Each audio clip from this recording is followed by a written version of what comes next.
کہ اللہ کے نبی صلی اللہ علیہ وسلم نے انسان کو دنیا کی زندگی کو سمجھنے اور آخرت کو بنانے کے لیے بہترین اصول دیا۔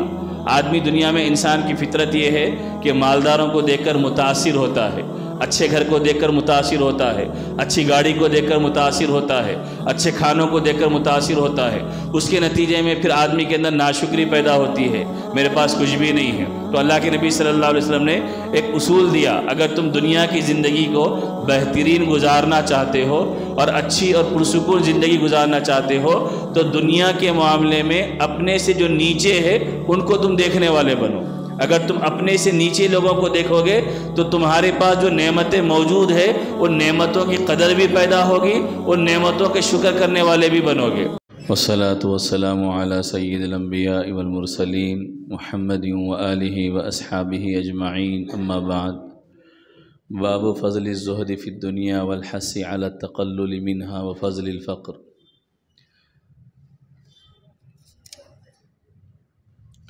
عن انس رضی اللہ عنہ قال قال رسول اللہ صلی اللہ علیہ وسلم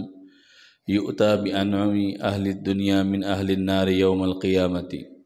فیسبغ فی النار سبغۃ ثم یقال یا ابن آدم هل رأیت خیرا قط هل مر بک نعیم قط فیقول لا واللہ یا ربی ویؤتی باشد الناس بؤسا فی الدنیا من اہل الجنۃ فیسبغ صبغۃ فی الجنہ فیقال له یا ابن آدم هل رأیت بؤسا قط هل مر بک شدۃ قط فیقول لا واللہ ما بر بی بؤس قط ولا رأیت شدۃ قط، رواہ مسلم۔ یہ جو عنوان ہمارا حدیث کے درس کا چل رہا ہے، عنوان ہے دنیا میں رہ کر سادگی اختیار کرنا اور دنیا کی محبت کو اپنے سے کم کرنا۔ اس سے متعلق دو گزشتہ درس ہوئے، ایک میں قرآن کی جو آیتیں ذکر کی گئی تھی ان آیتوں کی تشریح اور وضاحت کی گئی، اس کے بعد گزشتہ چند حدیثیں نقل کی گئی، اس موقع پر چند حدیثیں ذکر کی جائیں گی اور آگے مزید چند اور حدیثیں بھی ہیں۔ ان ساری حدیثوں میں جس بات کو ذکر کیا گیا ہے اور جس چیز کی طرف توجہ دلائی گئی ہے وہ یہ ہے کہ انسان دنیا کی حقیقت کو سمجھے، انسان دنیا میں ہمیشہ رہنے کے لیے نہیں آیا، آخرت کی طرف توجہ دینے والا اور آخرت کی فکر کرنے والا بنے۔ تو وہ فکر کیسے پیدا ہوگی؟ تو اس وقت پیدا ہوگی جب انسان کے سامنے دنیا کی حقیقت سامنے آئے گی اور اس کو معلوم ہوگا کہ اللہ تبارک و تعالیٰ نے دنیا کو کیسے پیدا کیا اور دنیا کس طرح کی چیز ہے اور اصل مقصود انسان کا کیا ہے۔ تو اس سلسلے سے متعلق بہت سی حدیثیں ہیں جن میں سے چند حدیثیں اس موقع پر ذکر کی جائیں گی۔ اس سے پہلے جو حدیثیں ذکر کی گئی تھی ان میں سے ایک حدیث یہ بھی تھی، آخری حدیث جو تھی، کہ نبی کریم صلی اللہ علیہ وسلم نے فرمایا کہ انسان مر جاتا ہے تو تین چیزیں انسان کے ساتھ قبر تک جاتی ہے، دو چیزیں واپس آتی ہے اور ایک چیز قبر میں بھی انسان کے ساتھ جاتی ہے۔ مرنے کے بعد انسان کے ساتھ تین چیزیں کیا جاتی ہے؟ ایک ہے اس کا مال، دوسرا ہے اس کے رشتہ دار، تیسرا ہے اس کے اعمال۔ پہلے زمانے میں انسان کا مال غلام کی شکل میں بھی ہوتا تھا اور سامان کی شکل میں بھی، آج بھی ہے، پہلے بھی ہوتا تھا۔ تو سامان بھی کچھ میت کے ساتھ لے جایا کرتے تھے، دفن کے بعد سامان بھی واپس آ جاتا، غلام بھی واپس آ جاتا۔ تو اللہ کے نبی صلی اللہ علیہ وسلم نے فرمایا کہ تین چیزیں انسان کے ساتھ قبر تک جاتی ہے، دو چیزیں واپس لوٹ کر آ جاتی ہے اور ایک چیز قبر میں بھی انسان کے ساتھ جاتی ہے۔ رشتہ دار واپس لوٹ کر آ جاتے ہیں اس کو دفن کر کے، اس کے اوپر مٹی ڈال کر، مال واپس آ جاتا ہے، ایک اعمال ہے جو قبر میں بھی انسان کے ساتھ رہیں گے، اور انسان نیک رہا تو قبر کے اس کی قبر کو راحت کا ذریعہ بنائیں گے، برا رہا تو پھر وہ قبر انسان کے لیے جہنم کے گڑھوں میں سے گڑھا بنے گا، پھر وہی اعمال انسان کے لیے میدان حشر میں کام آئیں گے اور اسی اعمال کی بنیاد پر انسان کے لیے جنت کا فیصلہ ہوگا، اچھے ہوں گے، اور جہنم کا فیصلہ ہوگا، برے ہوں گے۔ تو یہ اللہ کے نبی صلی اللہ علیہ وسلم نے ذکر کیا۔ اس کے بعد اس موقع پر جو حدیث ہے، پہلی حدیث حضرت انس رضی اللہ تعالیٰ عنہ کی، کہ نبی کریم صلی اللہ علیہ وسلم نے فرمایا کہ قیامت کے دن دو آدمیوں کو لایا جائے گا۔ ایک آدمی جو دنیا میں بہترین خوشحال زندگی گزارا، ناز و نعم میں جیتے رہا، ہر طرح کی اللہ نے نعمتیں اس کو عطا فرمائی، ہر طرح کی سہولتیں اللہ نے اس کو عطا فرمائی، اس آدمی کو لایا جائے گا۔ لیکن دنیا کی نعمتیں تو اس کو مل گئی تھی، لیکن اس نے دین پر عمل نہیں کیا، اللہ کی مرضیات پر عمل نہیں کیا، بس دنیا کی ہر طرح کی سہولتوں کو استعمال کرتا رہا اور منمانی زندگی جیتا رہا۔ چونکہ اس کے حق میں جہنم کا فیصلہ ہوگا، تو جہنم میں ڈالے جانے سے پہلے اس بندے کو لا کر جہنم کے اندر ایک غوطہ دیا جائے گا، یعنی جہنم کے اندر کچھ وقت کے لیے بھیجا جائے گا اور فوری واپس لے لیا جائے گا۔ اس کے بعد پھر اس سے پوچھا جائے گا کیا کبھی تم نے دنیا میں کوئی راحت،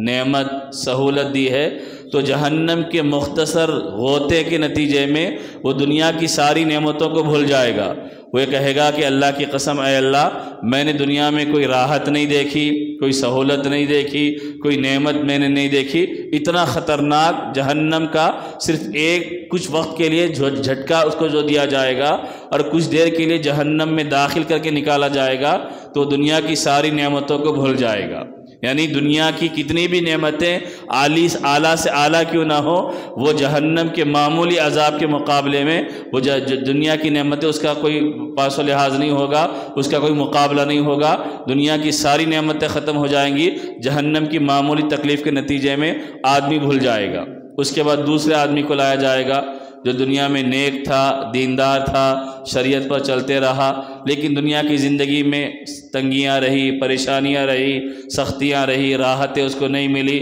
لیکن اللہ کی مرضیات پہ جیتے ہوئے مرا، تو اس کو جنت کا ایک غوطہ دلایا جائے گا، جنت کا ایک مختصر، اس کو جنت میں لے جا کر واپس لائے جائیں گے۔ پھر اس کو پوچھیں گے کیا کبھی تم نے دنیا میں کوئی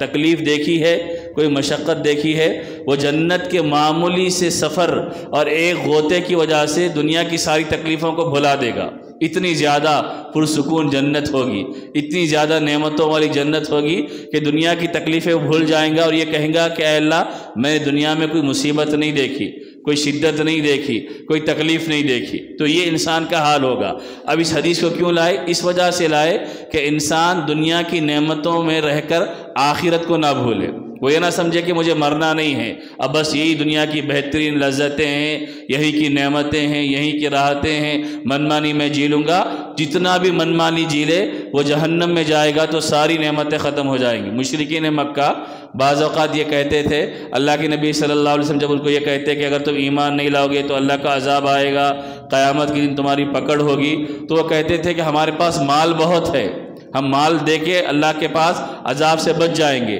وہ دنیا کے نظام کی طرح سمجھتے تھے کہ جیسے دنیا میں آدمی پکڑ میں آ جائے تو رشوت دے کر بچ جاتا ہے، مال تحفے کی شکل میں دے کر بچ جاتا ہے، تو ان کو بھی گھمنڈ تھا کہ ہمارے پاس مال ہے، دولت ہے، وسائل ہے، ہم آخرت کے عذاب سے بچ جائیں گے۔ اللہ نے قرآن میں جگہ جگہ اس کو ذکر کیا، یوم لا ينفع مال ولا بنون، کہ قیامت کے دن انسان کے کوئی مال کام نہیں آئے گا جس مال کو اس نے اللہ کی مرضیات کے مطابق خرچ نہیں کیا، بلکہ سارے کے سارے جو کام آنے والی چیزیں ہوں گی اس کے اعمال ہوں گے۔ تو دنیا میں رہ کر انسان آخرت کو نہ بھولے۔ دنیا میں اگر مشقت برداشت کرنا پڑے تو چند دن کی دنیا ہے، مشقت کو برداشت کر لے، لیکن دین پر جمے۔ دنیا کی ساری مشقتیں اللہ جنت کی نعمتوں کی شکل میں بدل دے گا، یہاں کی تکلیفیں اللہ جنت کی راحتوں کی شکل میں انسان کو عطا فرمائیں گا۔ دوسری حدیث اس کے بعد ہے کہ دنیا کی حقیقت کو بیان کرنے کے لیے نبی کریم صلی اللہ علیہ وسلم نے فرمایا، حضرت مستورد بن شداد رضی اللہ تعالیٰ عنہ سے روایت ہے کہ اللہ کے نبی نے فرمایا، دنیا کی مثال آخرت کے مقابلے میں کیسی ہے؟ اگر ایک آدمی دریا کے کنارے پر، کسی ندی کے کنارے پر، دریا کے کنارے پر جا کر بیٹھے اور اپنی انگلی پانی کے اندر ڈالنے کے بعد انگلی نکالے تو پانی انگلی کو کتنا لگے گا؟ ایک قطرہ پانی لگے گا جو ٹھہر گیا، باقی اتنا پورا دریا ہے، اتنا بڑا نالا، اتنی بڑی ندی ہے۔ تو اللہ کے نبی صلی اللہ علیہ وسلم نے فرمایا کہ دنیا بھی آخرت کے مقابلے میں اتنی ہی ہے کہ پوری دنیا آخرت کے مقابلے میں قطرے کی حیثیت نہیں رکھتی۔ علماء نے تو لکھا ہے کہ یہ مثال دی اللہ نے، ورنہ دنیا کی کوئی حیثیت ہی نہیں ہے آخرت کے مقابلے میں، اس واسطے کہ دنیا ختم ہونے والی ہے، دنیا عارضی جگہ ہے، انسان عارضی زندگی گزارنے والا ہے، اور آخرت کی زندگی لامحدود زندگی ہے، دائمی زندگی ہے، ابدی زندگی ہے۔ تو آدمی مختصر مدت میں جہاں رہنا ہے اس پر زیادہ توجہ دے گا یا جہاں دائمی رہنا ہے اس پر زیادہ توجہ دے گا؟ اس کی توجہ کن کاموں پر ہوگی کہ وہ کام میں کرنے والا بنوں جہاں مجھے ہمیشہ رہنا ہے تو کام آئیں گے، یہاں تو تھوڑے دن کی زندگی ہے جو ختم ہو جائے گی، جیسے اس سے متعلق اور بھی حدیثیں آگے آئیں گی۔ تو اللہ کے نبی صلی اللہ علیہ وسلم نے یہ مثال دے کر واضح کیا۔ اس کے بعد پھر اور ایک اللہ کے نبی صلی اللہ علیہ وسلم نے دنیا کی حقیقت کو بتانے کے لیے کہا کہ حضرت جابر رضی اللہ عنہ فرماتے ہیں کہ ایک مرتبہ ہم نبی صلی اللہ علیہ وسلم کے ساتھ کچھ صحابہ جا رہے تھے، راستے سے گزر رہے تھے، تو راستے میں ایک جگہ بکری کا چھوٹا مرا ہوا بچہ پڑا ہوا تھا، جس کے چھوٹے چھوٹے کان تھے اور وہ بکری کا بچہ مرا ہوا پڑا ہوا تھا۔ اللہ کے نبی صلی اللہ علیہ وسلم نے اس بکری کے مرے ہوئے بچے کو کان پکڑ کر اٹھایا اور صحابہ سے پوچھا کہ کون ہے جو اس کو 1 درہم میں خرید لے؟ تو صحابہ نے کہا اللہ کے نبی سے کہ اللہ کے نبی، پیسے تو دور کی بات ہے، کوئی فری میں دے تو بھی نہیں لیں گا، یہ تو مرا ہوا بچہ ہے، ہم کو کیا کام آئے گا؟ اس کے بعد اللہ کے نبی نے فرمایا اگر ٹھیک ہے یہ زندہ ہوتا تو کیا تم کو مفت دیا جاتا تو تم لے لیتے؟ تو صحابہ نے فرمایا کیونکہ اس زمانے میں اگر بکری کے بچے کے کان چھوٹے ہو تو عیب دار سمجھا جاتا تھا، اس کو کوئی لینا نہیں چاہتا تھا۔ تو انہوں نے کہا کہ اللہ کے نبی اگر یہ زندہ ہوتا تب بھی کوئی اس کے پیچھے پیسے نہیں لگاتا، اس واسطے کہ یہ تو عیب دار جانور ہے۔ تو اللہ کے نبی نے فرمایا جیسے تمہاری نظر میں اس بکری کے بچے کی کوئی حقیقت نہیں ہے، ایسے ہی اللہ کی نظر میں اس دنیا کی کوئی حقیقت نہیں ہے۔ اللہ تبارک و تعالیٰ کی نظر میں اس دنیا کی کوئی حقیقت نہیں ہے۔ ایک روایت ہے جس میں اللہ کے نبی نے فرمایا کہ اگر مکھی کے برابر بھی اللہ کی نظر میں دنیا کی کوئی حقیقت ہوتی تو پھر کوئی نافرمان کافر پانی کا ایک گھونٹ بھی نہیں پی سکتا۔ یہ تو اللہ تبارک و تعالیٰ نے سب کو دے دی ہے۔ بارش ہو رہی ہے تو فرما بردار بھی فائدہ اٹھا رہا، نافرمان بھی فائدہ اٹھا رہا۔ غلہ اگ رہا ہے تو مسلمان بھی کھا رہا، غیر مسلمان بھی کھا رہا۔ سورج نکل رہا ہے تو ماننے والے کو بھی روشنی مل رہی، نہیں ماننے والے کو بھی روشنی مل رہی۔ اگر اللہ برابر ناپنے پر آ جائے، تولنے پر آ جائے تو جو نافرمان ہوگا وہ دنیا کی کسی نعمت سے فائدہ نہیں اٹھا سکے گا۔ یہ اللہ کے نبی صلی اللہ علیہ وسلم نے اس طرح کی ساری چیزوں کو بیان کیا۔ آگے درمیان میں لمبی حدیث ہے لیکن اس سے پہلے ایک بہترین حدیث ہے کہ اللہ کے نبی صلی اللہ علیہ وسلم نے انسان کو دنیا کی زندگی کو سمجھنے اور آخرت کو بنانے کے لیے بہترین اصول دیا۔ آدمی دنیا میں انسان کی فطرت یہ ہے کہ مالداروں کو دیکھ کر متاثر ہوتا ہے، اچھے گھر کو دیکھ کر متاثر ہوتا ہے، اچھی گاڑی کو دیکھ کر متاثر ہوتا ہے، اچھے کھانوں کو دیکھ کر متاثر ہوتا ہے۔ اس کے نتیجے میں پھر آدمی کے اندر ناشکری پیدا ہوتی ہے، میرے پاس کچھ بھی نہیں ہے۔ تو اللہ کے نبی صلی اللہ علیہ وسلم نے ایک اصول دیا، اگر تم دنیا کی زندگی کو بہترین گزارنا چاہتے ہو اور اچھی اور پرسکون زندگی گزارنا چاہتے ہو تو دنیا کے معاملے میں اپنے سے جو نیچے ہے ان کو تم دیکھنے والے بنو۔ اگر تم اپنے سے نیچے لوگوں کو دیکھو گے تو تمہارے پاس جو نعمتیں موجود ہیں ان نعمتوں کی قدر بھی پیدا ہوگی، ان نعمتوں کے شکر کرنے والے بھی بنو گے۔ ایک آدمی کے پاس رہنے کے لیے گھر نہیں ہے، وہ سڑک پر سوتا ہے اور روڈوں پہ پڑا ہوا رہتا ہے، کبھی بس اسٹینڈ میں پڑا ہوا ہے، کبھی کسی جگہ پڑا ہوا ہے اور سر چھپانے کے لیے کوئی آسرا نہیں ہے، ایسی زندگی گزار رہا۔ جس کو اللہ نے معمولی درجے کا گھر دیا ہے، اگر جھوپڑی میں وہ رہتا ہے تو وہ اگر روڈ پہ پڑے ہوئے آدمی کو دیکھے گا تو اس کو اپنی جھوپڑی محل نظر آئے گا اور یہ قدر پیدا ہوگی کہ وہ تو سڑک کے کنارے پر قسمہ پرسی کے عالم میں بے یار و مددگار بن کر سو رہا کہ جس کا نہ گھر ہے نہ ٹھکانہ ہے۔ اللہ نے کم از کم مجھے جھوپڑی تو دی ہے کہ جس میں جا کر میں سہارے کے ساتھ سو سکتا ہوں۔ ایک آدمی کو اللہ تبارک و تعالی اچھا درمیانی قسم کا گھر عطا فرمایا، اگر وہ اپنے سے کمتر آدمی کو دیکھے گا تو وہ اللہ کا شکر ادا کرنے والا بنے گا کہ اللہ نے مجھے درمیانی قسم کا گھر تو دیا ہے جس میں رہ سکتا ہوں اور سکون کے ساتھ اپنا وقت گزار سکتا ہوں۔ لیکن اگر آدمی بلڈنگوں والوں کو دیکھنے والا بن جائے، چھوٹی گاڑی والا ہمیشہ بڑی گاڑی والے کو دیکھنے والا بن جائے تو پھر اپنی نعمت جو اس کے پاس موجود ہے اس کی ناقدری پیدا ہوگی، وہ سمجھے گا کہ میرے پاس کیا ہے۔ جیسے مشہور ایک واقعہ ہے کہ شیخ سعدی رحمۃ اللہ علیہ بڑے عالم گزرے، بڑے بزرگ گزرے۔ ایک مرتبہ وہ مسجد گئے، واپس جب نکلنے لگے تو ان کی چپل چوری ہو گئی، چپل گم ہو گئی۔ ڈھونڈا کچھ دیر، چپل نظر نہیں آئی، بڑا ملال ہوا کہ میری چپل چلے گئی، مجھے ننگے پیر باہر نکلنا پڑے گا۔ باہر جب نکلے تو مسجد کی سیڑھیوں پر ایک پیر سے معذور جس کے پیر کٹے ہوئے تھے ان نظر آ گیا۔ تو فوری انہوں نے اللہ کا شکر ادا کیا کہ اللہ نے مجھے پیر تو دیے ہیں، اگر ایک چپل گم ہو گئی تو میں دوسری خرید کے پہن سکتا ہوں، لیکن اس کے پاس تو پیر ہی نہیں ہے، چپل ہی نہیں پہن سکتا وہ۔ تو یہ اللہ کا کتنا احسان ہے میرے اوپر کہ اللہ نے مجھے چلنے کے خاطر پیر عطا فرمائے ہیں۔ عبداللہ ابن مبارک رحمۃ اللہ علیہ بڑے محدث، بڑے فقیہ گزرے ہیں، وہ اپنی زندگی کا تجربہ بیان کرتے ہیں۔ مالدار تھے، بڑے کاروباری تھے، بڑے تاجر تھے اور بڑے فقیہ، بڑے محدثوں میں شمار ہوتے ہیں۔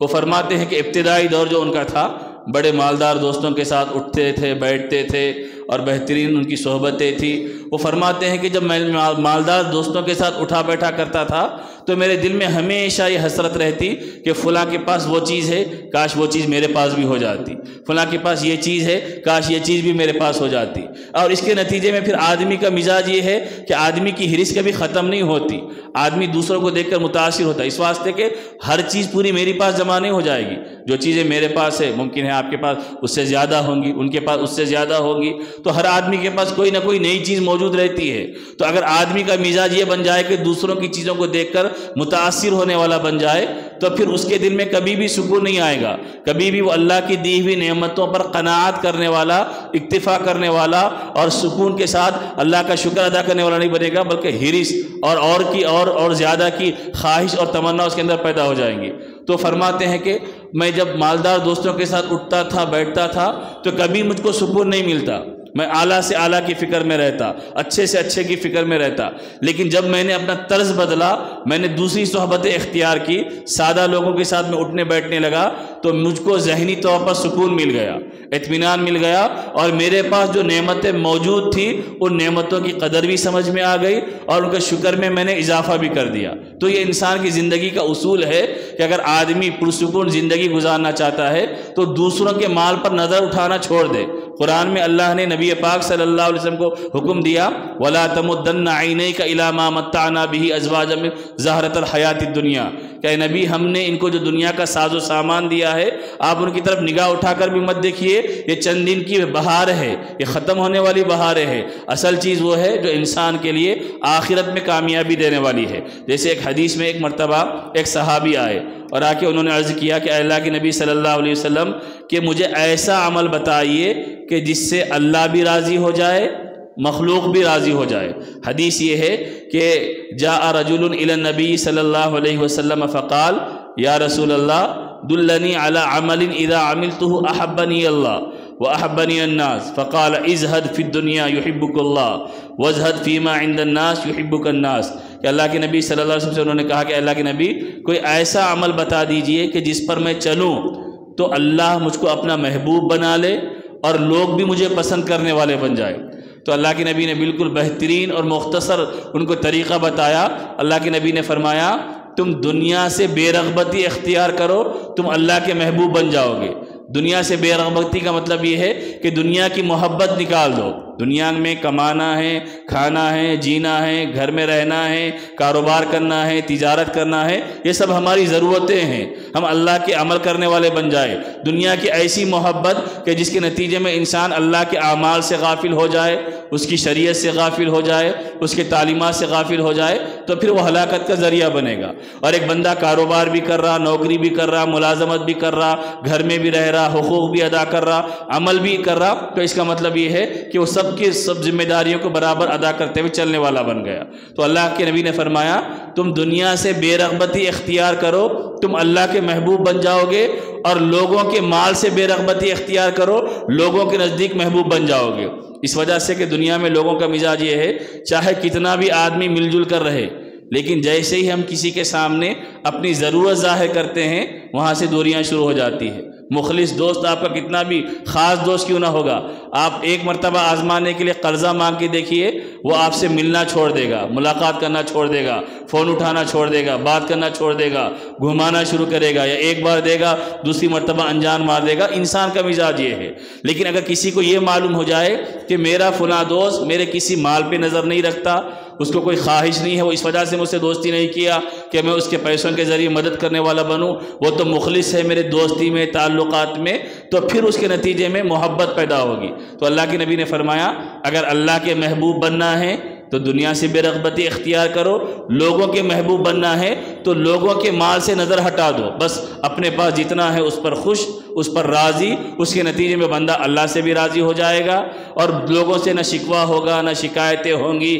نہ لوگوں سے کہتے پھرے گا کہ میرے پاس کچھ بھی نہیں ہے، فلاں کے پاس اتنا ہے اتنا ہے۔ یہ اس وجہ سے ہوگا وہ ہمیشہ اپنے سے دوسروں کو، اوپر والوں کو دیکھنے کا جب عادی بنتا ہے تو یہ نقصانات ہوتے ہیں۔ تو میرے حال چند حدیثیں اس موقع پر ذکر کی گئی جس میں اللہ کے نبی صلی اللہ علیہ وسلم نے دنیا کی حقیقت کو بتایا، اور دنیا میں چین و سکون حاصل کرنے کا جو ذریعہ ہے، طریقہ ہے، وہ یہ کہ اللہ نے انسان کو جتنا دیا ہے اس پر راضی رہے، قناعت کرے اور اس کا شکر بجا لاتا رہے، تو اللہ نعمتوں میں اضافہ بھی کریں گا۔ وہ مال اس کے لیے خیر کا ذریعہ، برکت کا ذریعہ، درجے حاصل کرنے کا ذریعہ بنے گا۔ ورنہ انسان ہرس پیدا کر لے اور زیادہ کی تمنا پیدا کر لے تو یہ ہرس کبھی بجھنے والی نہیں ہے، ختم ہونے والی نہیں ہے، جب تک کہ انسان قبر کی مٹی میں جائے گا نہیں، اس وقت تک ہرس چلتے رہے گی اور مزید کی خواہشیں انسان کے اندر پیدا ہوتے رہے گی۔ تو یہ چیزیں اللہ کے نبی نے اس لیے بیان کی تاکہ ان چیزوں کو انسان سامنے رکھ کر